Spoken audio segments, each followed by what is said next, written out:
বিশ্বনবী বলতেন জুমার দিন শ্রেষ্ঠ দিন, এই দিন আমার উপরে বেশি বেশি দুরূদ পড়ো। ফাইন্না সালাতাকুম মা'রুদাতুন আলাইয়া, কেননা তোমরা যে আমার উপরে দুরূদ পড়ো, আমি মরে যাওয়ার পরে এই দুরূদগুলো কে পাঠিয়েছে তার নাম, তার বাবার নাম সহ ফেরেশতারা আমার কবরে দিয়ে আসে।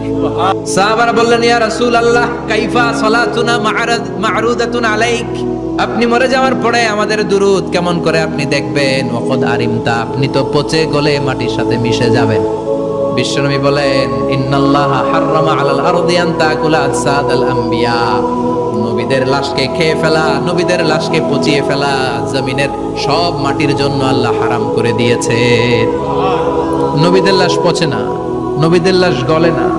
যারাই বিশ্বনবীর উপর দুরূদ পড়বেন, আপনার নাম সহ, আপনার বাবার নাম সহ, মালাইকাতু সাইয়াহিন, একদল ফেরেশতা আছে শুধু রাউন্ড দেয় গোটা ওয়ার্ল্ডে। কারা বিশ্বনবীর উপর দুরূদ পড়েছে, এই দুরূদ নিয়ে, এই নাম নিয়ে বিশ্বনবীর কবরে তারা পৌঁছে দেয়। চিল্লায় পড়েন আল্লাহু আকবার।